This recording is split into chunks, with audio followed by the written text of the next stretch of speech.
p.m. Welcome everybody to the British Cheese Weekend Cheese and Wine Pairing Mini Masterclass. My name is Annie. I am the London manager for Paxton and Whitfield, and I am broadcasting live to you from our historic shop at 93 Jermyn Street. We were formed as Paxton and Whitfield in 1797, but our roots go back even earlier to about the 1740s, and we've been in this historic building since 1896, and we are also the Royal Cheesemonger. And I'm thrilled to be joined tonight by the Royal Wine Merchant, from just around the corner, Berry Brothers and Rudd, and I'm joined by Olivia. Hi, Olivia. Hi, Annie. I'll introduce myself. My name is Olivia Bodle. I work at Berry Brothers and Rudd in the Events and Experiences team. Berry Brothers is a tiny little bit older than Paxton's. We were founded in 1698. So that's 320 years we have been trading out of the shop at number 3 St James's Street. And today, yes, we have 2 royal warrants. I work in the Events and Experiences team, so as one of the wine educators, I organise parties, dinners and weddings for people and teach people about wine. So that's what I'm here to talk about, the wine, and Annie is definitely here to talk about the cheese this evening. Well, I mean, it doesn't get much better than a good cheese and wine pairing, and I think this is a perfect sunny spring Sunday activity. It's quite hard. So we're here for the British Cheese Weekender to shine a light on our incredible British cheesemakers, our artisan producers that have had a pretty tough year, as we all have. But I think it's worth it just to shine this light on some of these incredible producers and really make the most of the cheeses by pairing them with some incredible wines. If you have the cheese in front of you that is part of the pack, that's wonderful. If you just have a cheese board that you're enjoying this evening, also wonderful. If you're unfortunate to not have anything, well, sorry for you. But we're going to start off with the Golden Cross. So this is a goat cheese made in Sussex by Kevin and Alison Blunt. If you can see that on my board there. It is made by, it's quite a small production. They do have their own goats, and a lot of the work is done by hand. And so you get this quite creamy, nutty goat's cheese with a very delicate rind. It's lightly ashed as well. And Olivia has recommended to pair with this one an English sparkling wine. So Olivia, tell us a bit more about this amazing English sparkling that you've selected. Well, yeah, and the reason behind choosing an English sparkling wine is because it's the British Cheese Week, and I thought that it would be glib to overlook the fantastic wines that we make in this country now. So when we think about English sparkling wine, a lot of people get a little bit snooty and say, oh, we don't make very good wine in England. And we make wine which is, in some instances, above and beyond any other sparkling wine that is made in the world. And Hambledon are one of the greatest producers. All the wines that I've chosen this evening are the Berry Brothers and Rudd examples, because we choose wines which are a quintessential style for what we would like them to be. So this English sparkling is made with the classic grape varieties, Chardonnay and Pinot Noir, and it's been aged for a little bit longer than you normally get your sparkling wines, and so it's got a mushroomy character to it, which I thought would go so nicely with the very mushroomy, nutty character that is in this delicious goat's cheese. Yeah, it's a really nice combination, and I think like you say, the kind of the goat cheese is not too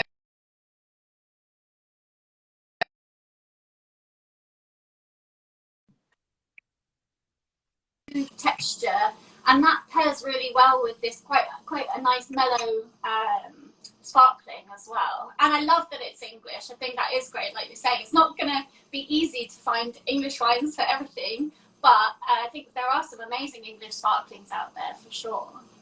Yeah, well, generally speaking, when we think about food and wine matching, acidity is the main the main thing that we base all of our decisions on. And there is very high acidity in this wine, and in all wine from the UK, because we have a cool climate here, and that means you have very high acidity in your wines. This is great for pairing with food though, because the acidity cleanses your palate and keeps you coming back for more. And if you've got something with quite a lot of richness to it, like cheese, then it's something like they go together so well. Yeah, definitely. And I think there's a little bit of acidity naturally in the goat's milk.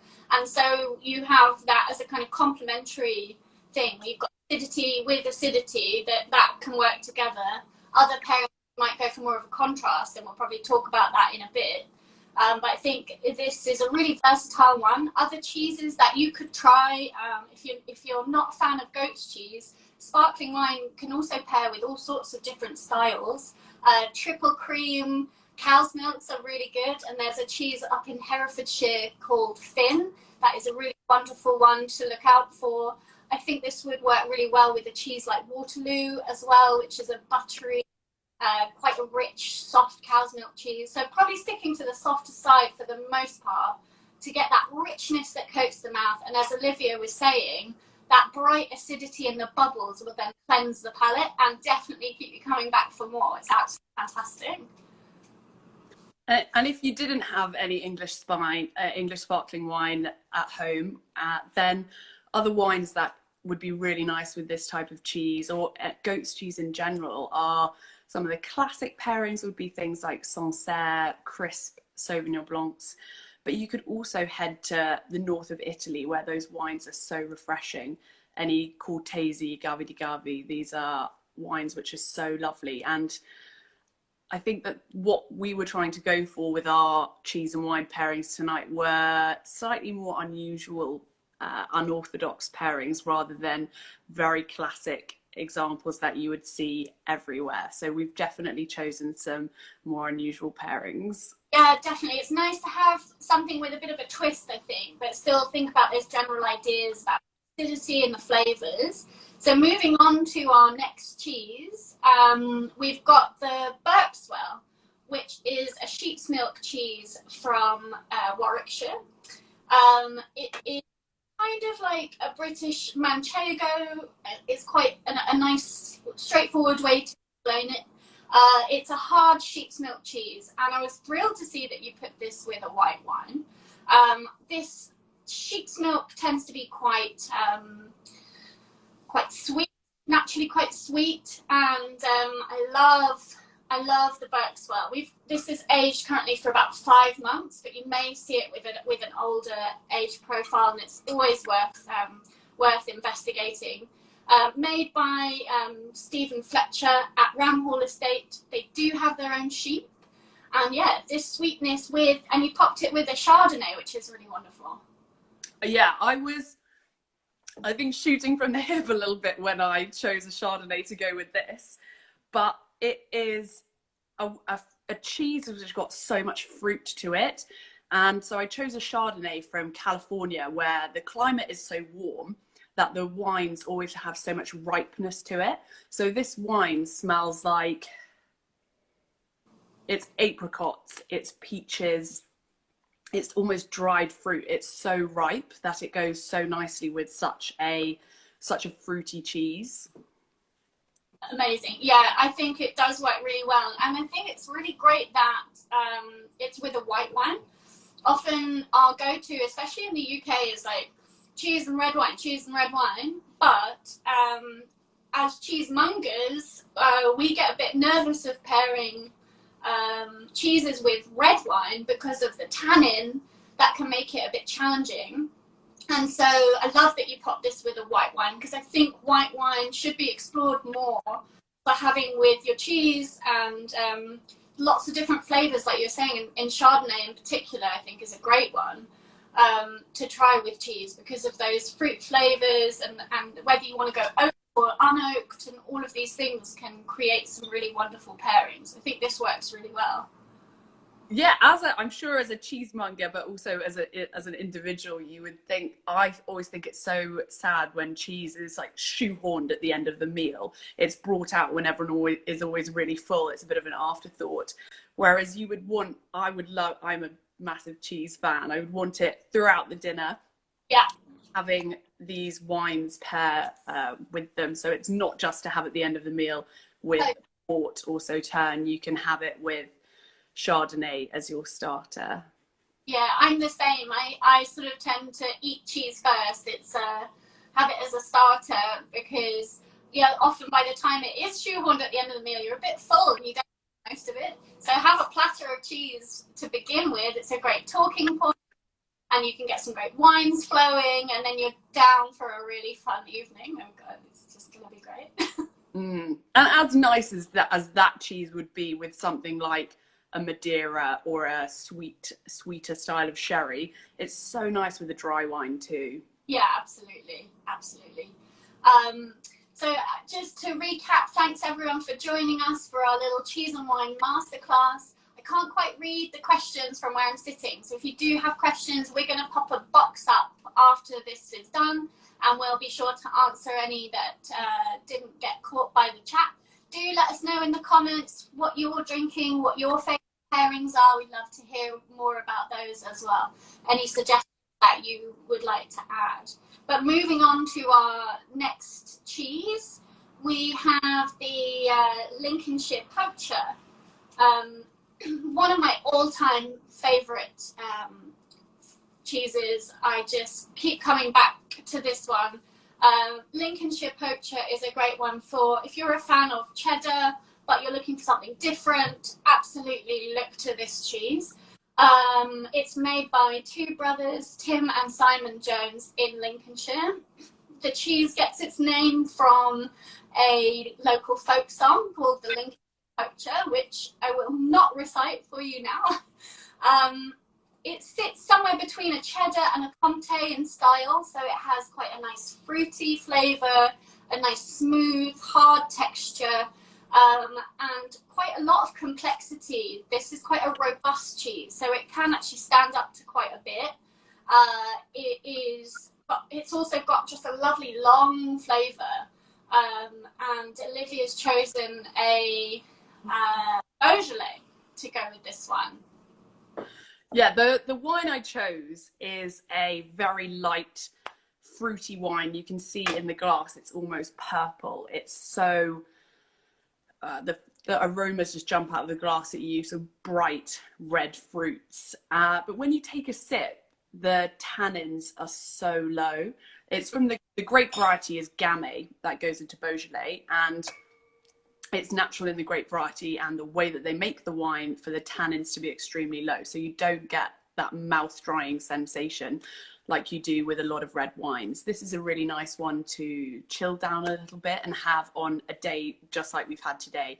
On a sunny day, lightly chilled Beaujolais with some delicious cheese is really nice. But equally, this is such a, would you say, Annie, that it's a really versatile cheese? It's you described it as something perfect the other day, and I can't remember what you said. I probably can't remember either.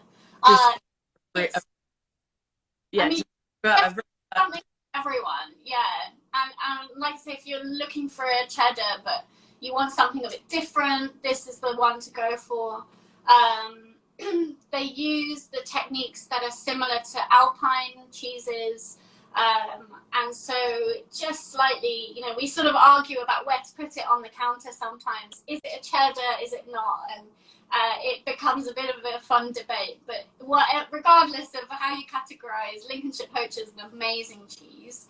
I think other cheeses you could pair with this wine would be like a good robust cheddar, like Montgomery, for example, something quite fruity, complex, and just, that's a kind of good bet to go for. I also really like, so one of the styles that we could also talk about, which sometimes gets a bit overlooked in terms of a cheese board, is washed rind. So if you want to pair a cheese with cheese and wine, and you've got, you might just go for a harder blue and a soft, keep it quite simple. But washed rind cheeses can bring in a whole new dimension where cheesemaker will wash a cheese with brine, and it's mostly seen with soft cheeses. In particular, it really stands out. They're this kind of pinky, orangey, soft, sticky rinded cheeses. And I've got in front of me, I've got a piece of the Baronet, which is made with Jersey cow's milk, so nice and buttery, but also got this kind of saltiness going on. And I think that salty, buttery character would actually go really well with a Beaujolais, because it would, you've got that salt and the kind of fruit and the sweetness will quite kind of contrast each other and give you this whole new experience. So washed rinds are definitely a good place to experiment as well. I think in terms of a versatile option, they work well with both reds and whites in particular as well. So super enjoyable. But with this cheese, you could also go back and taste it with the Chardonnay, taste it with the English sparkling wine. Yeah. Whenever we do cheese and wine matching tastings, we would never suggest that you take what we say as creed and that you taste one wine with one cheese. I would definitely have a nibble of cheese with any of the wines and see which one you think maybe you prefer a different combination, and different characters in the wine will be brought out and enhanced by different cheeses, because the different level of salt or the different level of fruitiness in each of the different cheeses will make the wines taste very different. Yeah, absolutely. And I think it's fair to say that everyone's palate is very personal. We can kind of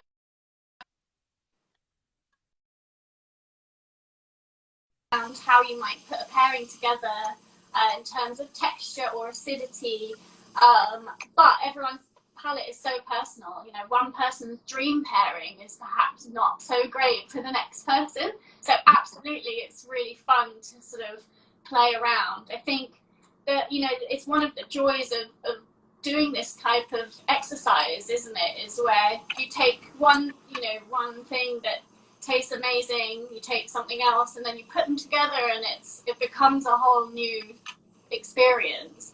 And when you have something, you'll know when you've hit a really great pairing, because it's suddenly like, oh wow, like this tastes so incredible. Yeah, those eureka moments are so lovely. And I think that Chardonnay with a cheese like Lincolnshire Poacher, also so good. The Lincolnshire Poacher, does it have more salt in it, Annie? Because it just has more like flavour to it. I think it's partly the salt. It's a big cheese as well, so salt plays an important role in cheese making. It's how the cheese is kind of preserved, essentially. It is added somewhat for flavour, but I think that preservative of the curing kind of factor is also really vital. But I think that the salty element will stay present in quite a lot of cheeses, and that salinity then, when you come to pair it with your wine, can create like this lovely, almost like a mineral quality, which is really nice to kind of work with for your pairings, for sure. Because we're touching on some of what you could call them almost the taboos in our trades. First, these, you could say salt and fat, and for wine, undeniably, it's alcohol. But they're things which all come to play together, and alcohol enhances the flavors of the wine, salt enhances the flavors of the wine, fat can soften out the edges. So it's a perfect pair together. Cheese and wine are definitely. I think it's something of a holy trinity. You've got salt, fat, wine. It's perfect. Someone asked me recently if it's acceptable to have a salty cracker with their cheese.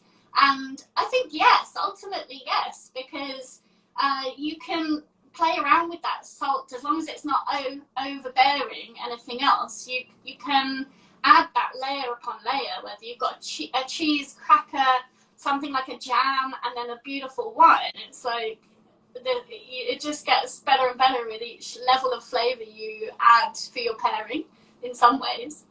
Yeah, it's almost like you'd struggle to go wrong only when, what we always say with the fundamentals of food and wine matching in general is try to balance flavors. If you've got a really strongly flavored cheese, you'll need a wine with quite strong flavors to it. If you've got a very delicate flavored cheese, you don't go for a really strong wine. You need a delicate wine they need to complement each other rather than one completely dominating the balance. Yeah, absolutely, absolutely. I think, yeah, you just don't want anything to take over, and I think that's one of the benefits of seeking out a specialist. So if it's a specialist cheesemonger, or someone like yourselves, like a specialist wine shop even, and you can put yourself in the hands of the people who are passionate and that are working in that environment daily.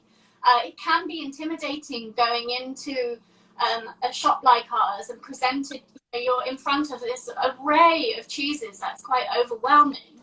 However, if you trust the people behind the counter, ask them what their recommendations are, then you will discover something new, and you'll discover combinations that will blow your mind.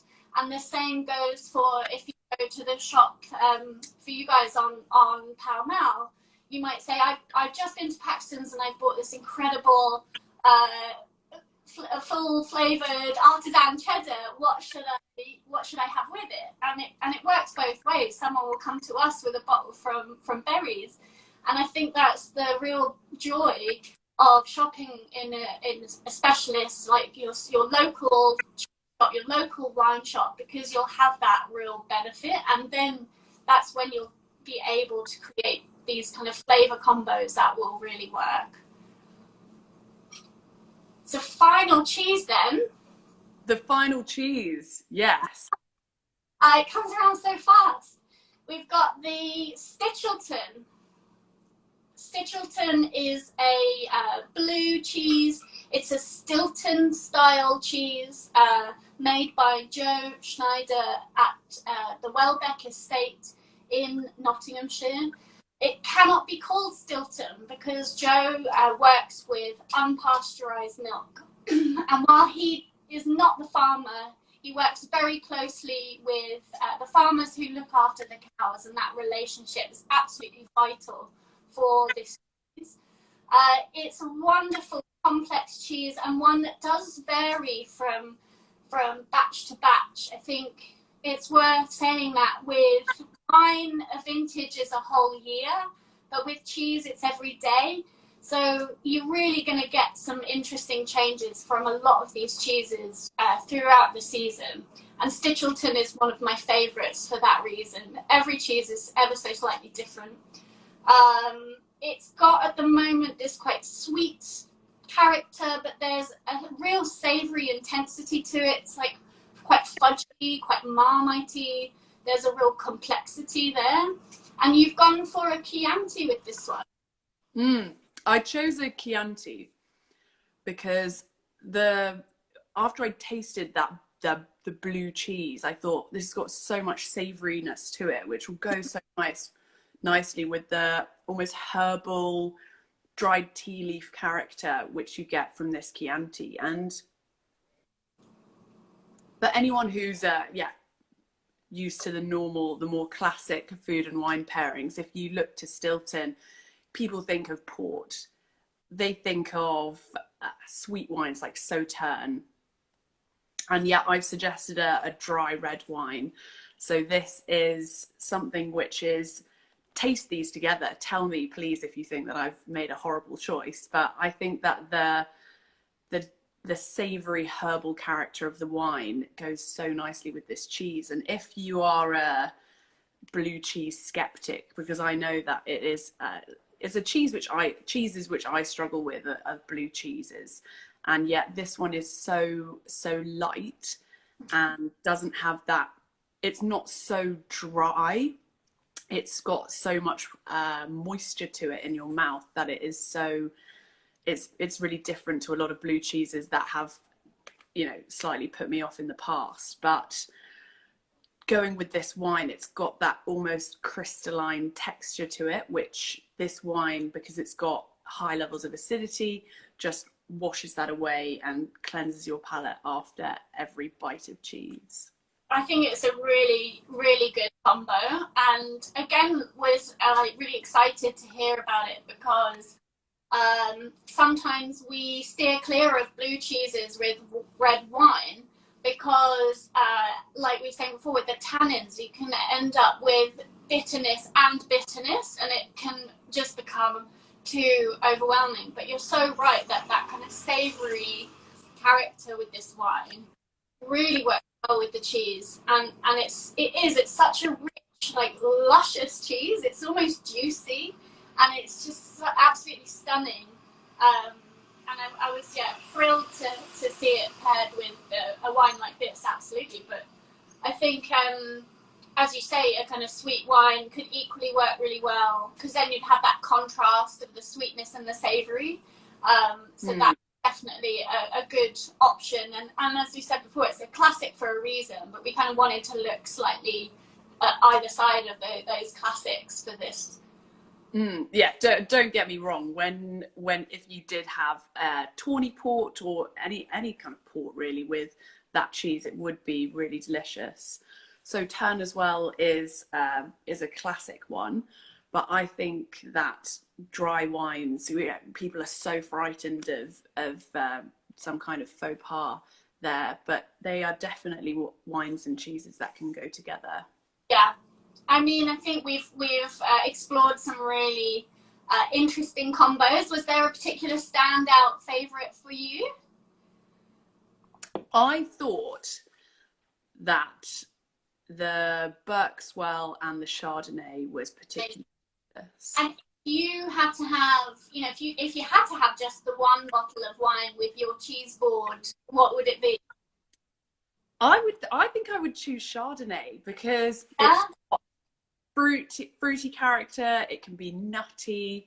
It has acidity to cleanse your palate. I think that Chardonnay, either still or sparkling in the sort of English sparkling form. I think Chardonnay is such a great variety and so overlooked when it comes to cheese pairing.